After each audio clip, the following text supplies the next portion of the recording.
Heyo guys, what's up? Balik lagi di Zoo Channel. Kali ini mau bahas sebuah alur cerita film Abominable yang dirilis di tahun 2019. Film ini bercerita tentang seorang anak perempuan yang bertemu dengan Yeti, yaitu hewan langka yang berasal dari Gunung Everest. Berlatar belakang di daerah Shanghai, hewan ini ditemukan. Bukannya ketakutan, anak perempuan ini malah ingin menolong monster tersebut. Juga bersama dengan kawan-kawannya berusaha menolongnya. Ayo, kalian pasti penasaran kan? Ya udah, daripada berlama-lama, mending kita langsung ke inti filmnya.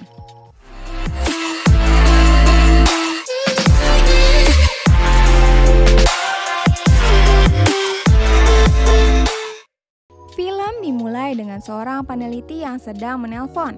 Tiba-tiba dia memencet kode merah.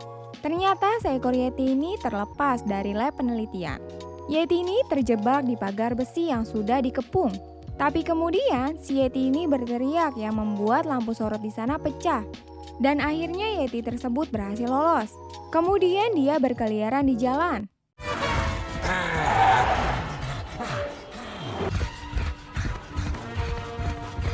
Sampai di mana Yeti ini tertabrak mobil dan melihat papan iklan Gunung Everest.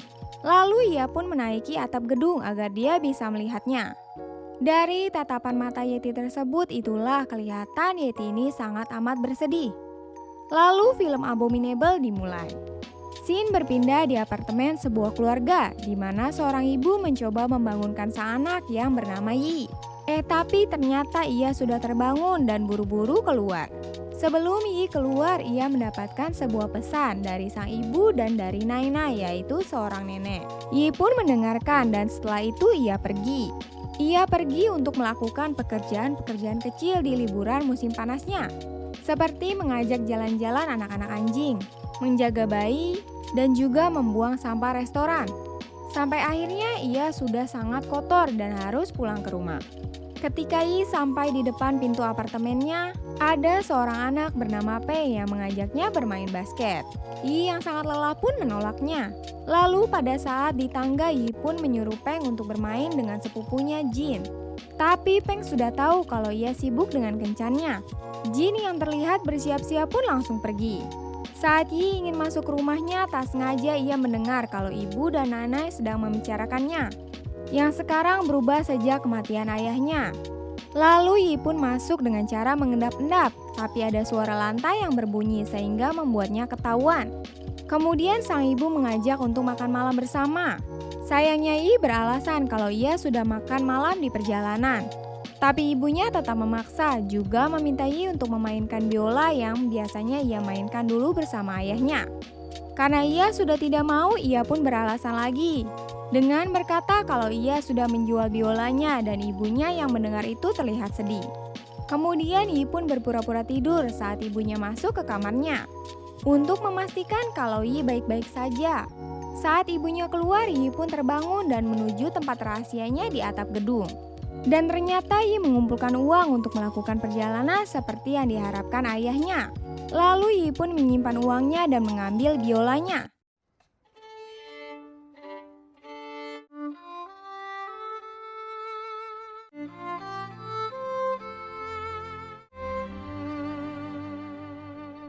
Sampai di mana tiba-tiba ada sebuah helikopter tepat berada di atasnya yang membuat Yi terhempas. Ketika Yi hendak mengambil biolanya, ia melihat sebuah tangan yang sangat besar dan cepat-cepat mengambil biolanya dengan hati-hati, tapi secara tidak sengaja biola itu berbunyi hingga membuat Yeti itu terbangun. Yi yang tidak tahu apa-apa pun sangat ketakutan. Tapi tiba-tiba helikopter yang tadi datang lagi, sehingga membuat Yeti itu ketakutan dan langsung bersembunyi lagi. Yi yang mengetahui kalau Yeti itu sedang ketakutan, kemudian ia pun membantunya untuk menyembunyikannya dengan barang-barang yang ada di sekitarnya, sampai akhirnya helikopter itu pun pergi. Yi pun membuka kainnya lagi, juga terlihat Yeti itu sudah tertidur kembali. Sampai akhirnya Yi berjaga semalaman sampai matahari terbit. Saat sudah pagi, Yi pun mendengar dengkuran dari Yeti itu dan Yi pun langsung mengeceknya. Ternyata salah satu tangan Yeti itu pun terluka. Dengan sangat amat bergegas, Yi pun membelikan obat. Setelah itu, Yi pun sudah membeli obatnya dan kembali ke atap.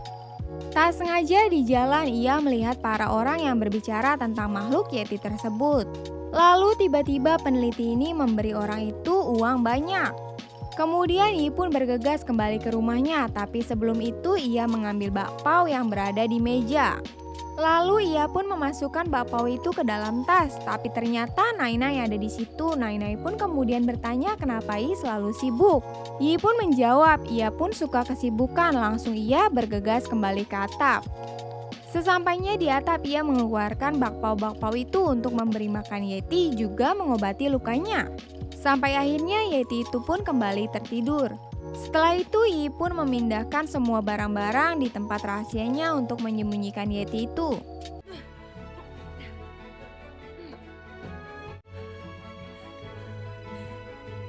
Yi bekerja keras sampai malam pun tiba dan saat Yi melihat ke dalam, Yeti itu pun kesakitan dengan lukanya. Dan ia pun menangis. Yi pun berinisiatif untuk memainkan biolanya.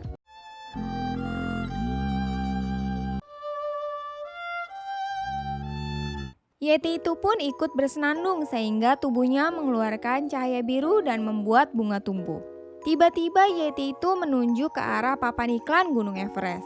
Yi berusaha berkomunikasi dengannya lalu bertanya apakah itu rumahmu. Yeti yang pintar menjawab dengan gerakan juga dan ternyata benar itu rumahnya. Yi yang masih tidak tahu ini hewan apa, dia mencarinya di internet. Setelah ia tahu, Yi tidak percaya kalau ada Yeti di gedung atapnya. Shin berpindah ke ruangan Tuan Burnis yang mendapatkan info kalau Yetinya lepas.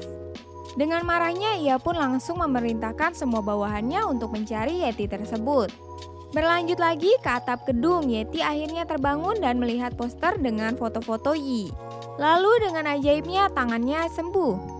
Ia pun keluar dari persembunyiannya sampai ia melihat AC kemudian mengambilnya. Yi yang baru saja pulang diikuti oleh Peng yang terus mengajaknya bermain. Lagi-lagi tidak bisa karena harus pergi ke atap. Lalu Peng melihat kalau ada yang mencuri AC dan Nai pun memerintahkan Peng untuk memanggil sepupunya Jin. Yi yang tiba di atap terkejut karena Yeti itu berada di luar dan memainkan AC. Juga Yi berusaha merebutnya. Saat Jin dan Peng sampai di atap, mereka berdua yang salah sangka mengira Yi dimakan dan sangat terkejut langsung menelpon polisi. Tapi Yi berusaha menahannya karena Yeti ini tidak berbahaya. Sayangnya sudah terlambat karena bawahan Tuan Burnis sudah mengetahuinya. Seketika helikopter pun langsung datang ke atap gedung itu membuat uang serta foto-foto Yi bertebaran. Kemudian Yi memerintahkan Yeti itu untuk lari, tapi Yeti itu kemudian menarik Yi dan membawanya. Jin dan Peng yang melihat itu pun mengejarnya. Tak lama teman Jin datang dengan motornya hingga Jin meminjamnya. How many girlfriends do you have? Watch out! Hold on, Peng. There! Kejar-kejaran pun tak dapat dikelakkan lagi sampai mereka mendarat tepat di atas kubah lampu. Kemudian Yi melihat kapal, ia mengatakan ke Yeti kalau ia harus naik kapal itu untuk pergi. Tapi dihadang oleh helikopter dan banyak bawahan Tuan Burnis di bawahnya. Mereka yang terkepung berhasil selamat karena waktu yang tepat dengan pertunjukan cahaya kubah itu. Para bawahan Tuan Burnis pun bubar dan meneruskan pencariannya. Di sisi lain, Jin melihat kalau mereka berlarian ke arah dermaga. Sesampainya di dermaga, Yi menjelaskan ke Yeti kalau ia harus menaiki kapal ini. Dan ketika kapal ini sudah sampai, berlarilah dan jangan berhenti. Tapi Yeti ini terlihat sedih karena harus berpisah dengan Yi. Jin yang berlari memperingatkan Yi untuk tidak melakukan itu, tapi Yi sudah menetapkan niatnya langsung berlari.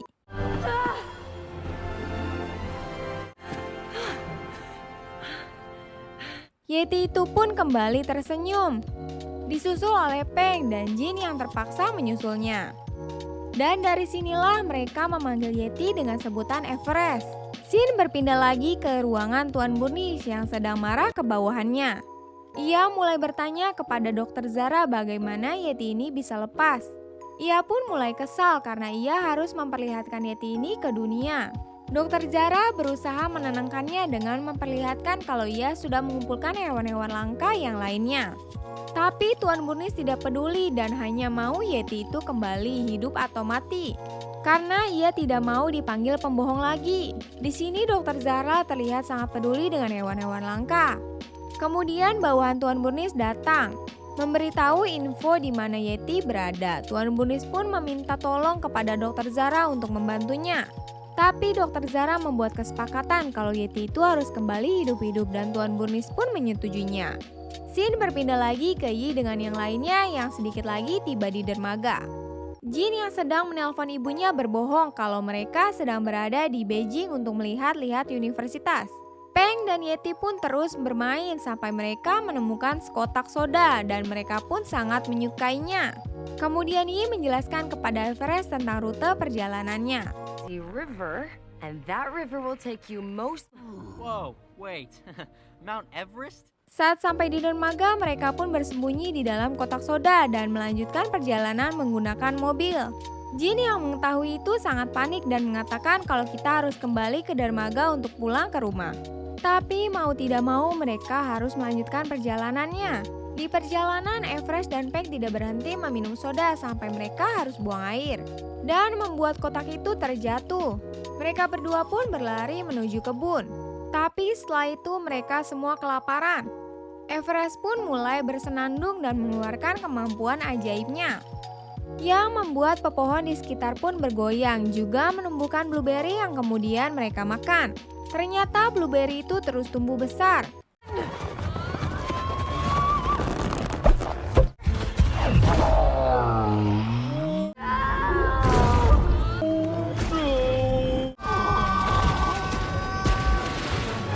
Sampai tak terasa hari pun mulai gelap.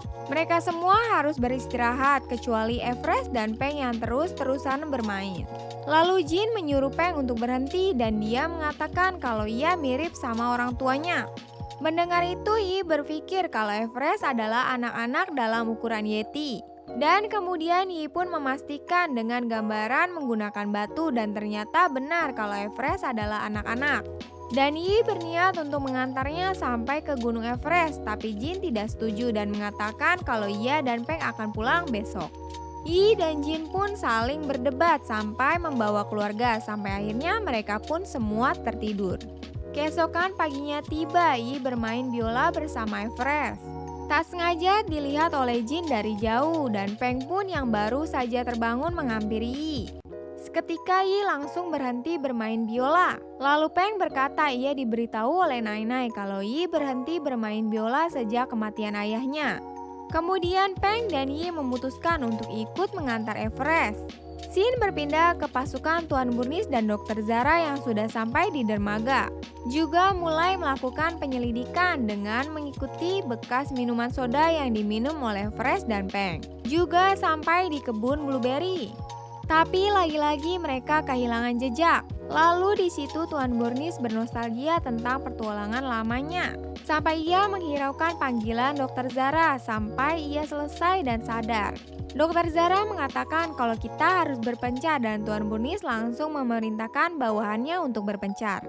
Berlanjut lagi ke Yi dan yang lainnya, akhirnya mereka sampai di tempat yang mereka sebut Yellow Mountain. Dan mereka pun segera menyeberanginya dengan menaiki tangga. Peng dan Everest sangat bersemangat, tapi Yi dan Jin kelelahan. Lalu Peng menemukan bunga dandelion dan menunjukkannya ke Everest. Ia juga membuat sebuah permintaan untuk menjadi pemain basket terkenal. Sampai tiba-tiba ada drone tepat di depannya. Ternyata para pasukan Tuan Burnis sudah menemukan mereka. Tapi akhirnya Yi dan yang lainnya berhasil kabur menggunakan bunga dandelion yang dibesarkan oleh kekuatan Everest. Sehingga membuatnya terbang tertiup angin. Mereka pun memegang bunga itu dan melarikan diri kecuali Jin yang tertinggal. Lalu Jin mengatakan kalau kita akan bertemu di sungai kota. Tidak berhenti di situ, drone itu terus mengejarnya dan berusaha menjatuhkannya dengan cara menabrak bagian bunga dandelionnya.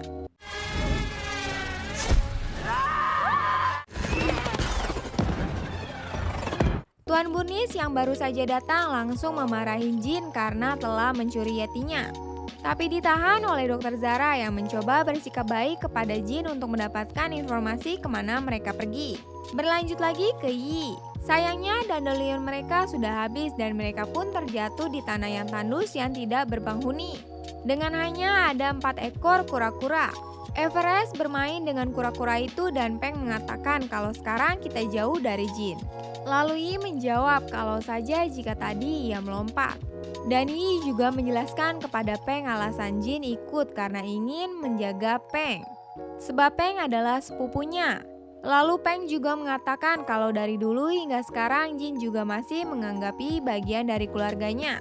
Lalu Yi terdiam dan ia memutuskan untuk melanjutkan perjalanan. Scene berpindah ke Jin yang berada di kemah pasukan Tuan Burnis.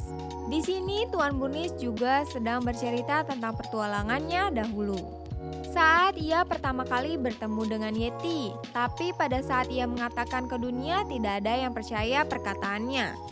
Karena itu ia ingin membuktikannya sekarang. Tak lama itu Dokter Zara memerintahkan semuanya untuk beristirahat karena mereka harus berangkat besok pagi. Dan mereka semua pun beristirahat.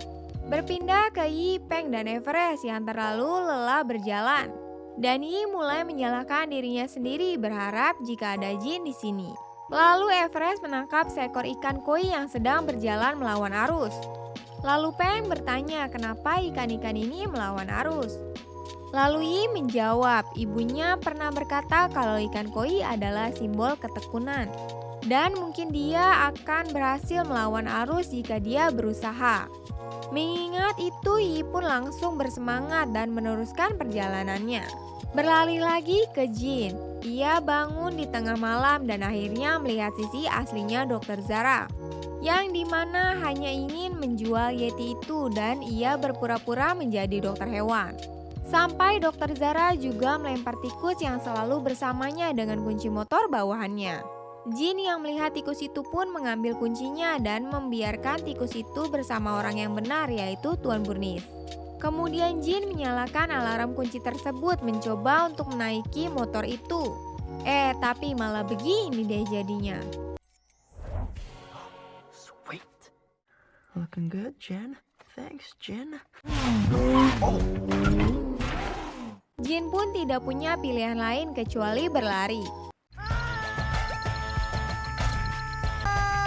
It's okay, babies. It's okay, I got you.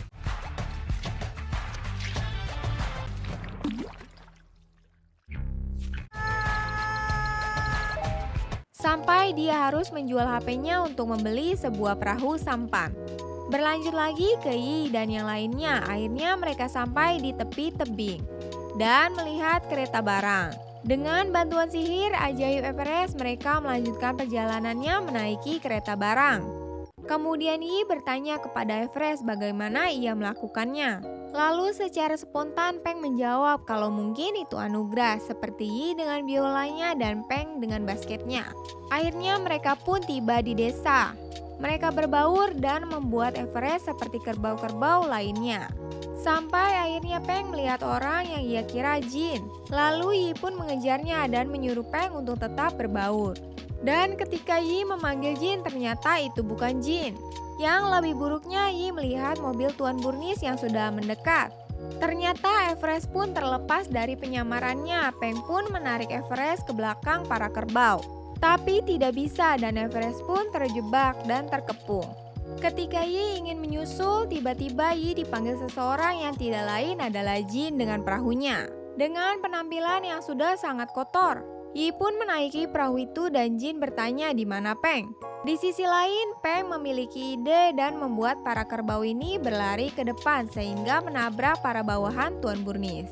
Dan menyelamatkan Everest sampai mereka pun menaiki perahu Jin untuk pergi. Sayangnya tidak sampai di situ, Tuan Burnis, Dokter Zara, dan kapten bawahannya masih mengejar mereka dengan mobilnya. Sampai Everest mengeluarkan kekuatan lagi dan menerobos perkebunan. Ya, jadi begini deh jadinya. Peng, look! It's okay. Come on, Everest! Make it go bigger!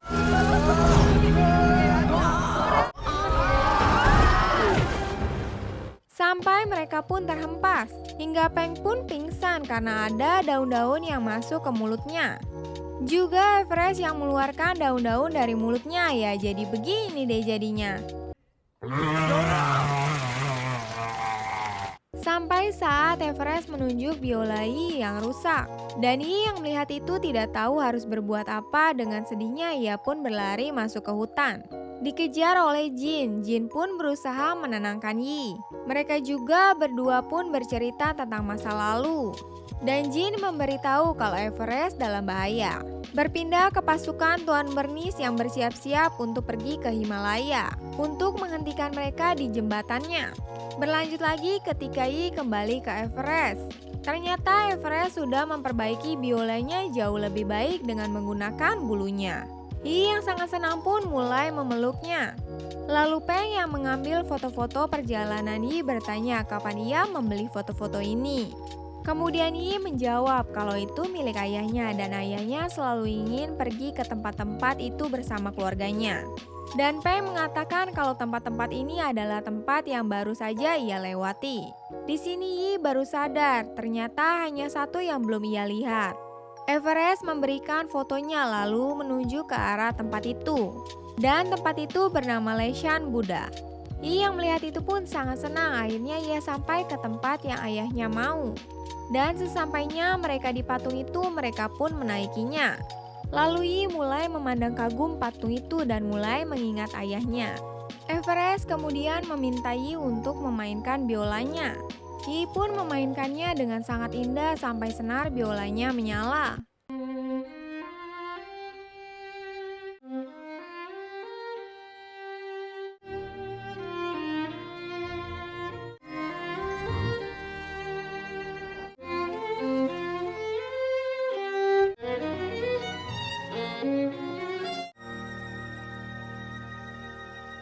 Ketika Yi selesai bermain itu, ia pun terkejut dan berterima kasih kepada Everest.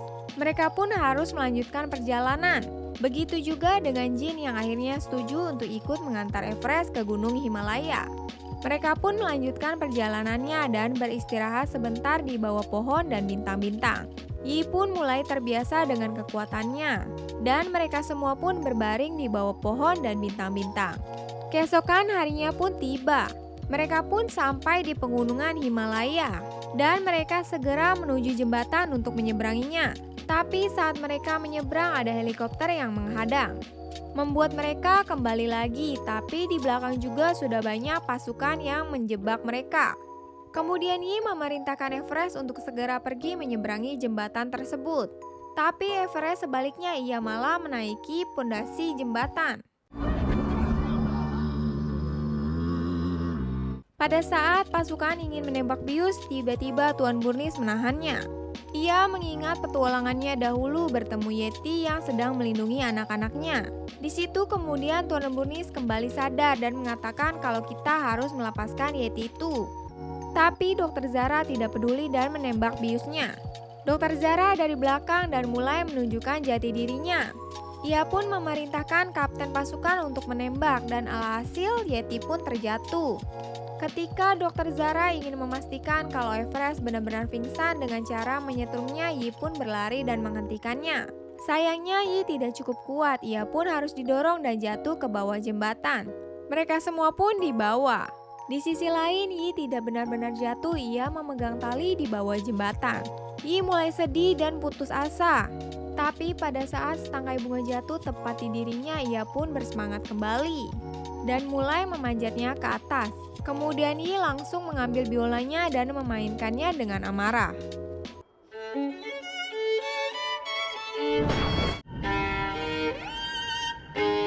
Cahaya itu pun kemudian membangunkan Everest yang berada di dalam jeruji. Everest yang terbangun sangat marah dan mulai mengeluarkan es dari bawah. Everest pun berhasil membuat semua pasukan lari. Yi pun kemudian menghampiri mereka dan Tuan Bernice pun yang bangun oleh Jin. Tapi ternyata Dr. Zara dan kapten pasukannya kembali lagi untuk menabrak Everest. Everest pun ditabrak tepat ke arah gunung salju, yang membuat salju itu longsor dan menjatuhkan Dr. Zara ke bawah jurang. Yi dan yang lainnya juga melihat ke bawah karena mengira Everest juga jatuh.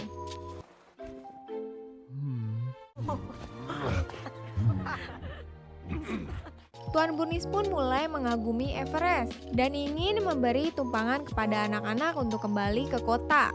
Tapi Yi masih ingin menepati janjinya untuk mengantar Everest ke puncak Gunung Everest. Dan akhirnya Tuan Burnis pun memberi pakaian hangat bawahannya kepada mereka. Dan mereka pun melanjutkan perjalanannya ke puncak gunung dengan menggunakan kemampuan Everest.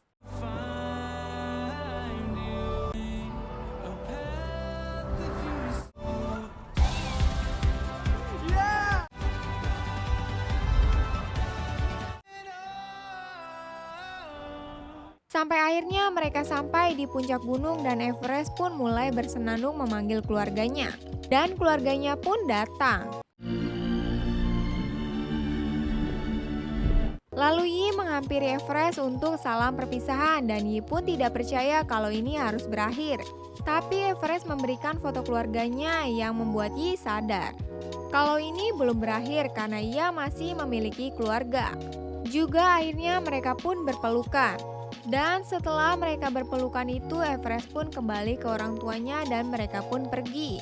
Menghapus jejak Everest juga, Shin pun berpindah ke papan iklan Gunung Everest yang berada di bawah apartemen Yi dan yang lainnya. Mereka yang baru saja tiba dengan diantar oleh bawahan Tuan Burnis langsung berlari masuk ke dalam apartemen.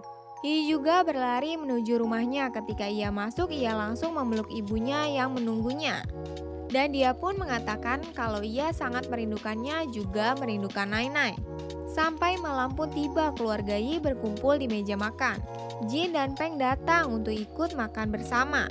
Peng membawa hadiah dari Tuan Burnis yang berisi alat-alat pertualangan mereka berikutnya. Kemudian mereka semua pun makan malam bersama. World who likes these pork buns more than me. Dan filmnya tamat cuy. So guys, menurut kalian film Abominable 2021-nya gimana? Pesan yang bisa kita ambil adalah kalau keluarga itu sangat amat penting. Ingat ya guys, hormatilah keluarga kalian.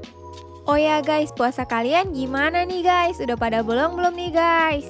Komen-komen di kolom komentar ya guys. Ya udah, Mimin Zu Channel pamit dulu and sampai jumpa lagi di film selanjutnya. Keep healthy, Jane.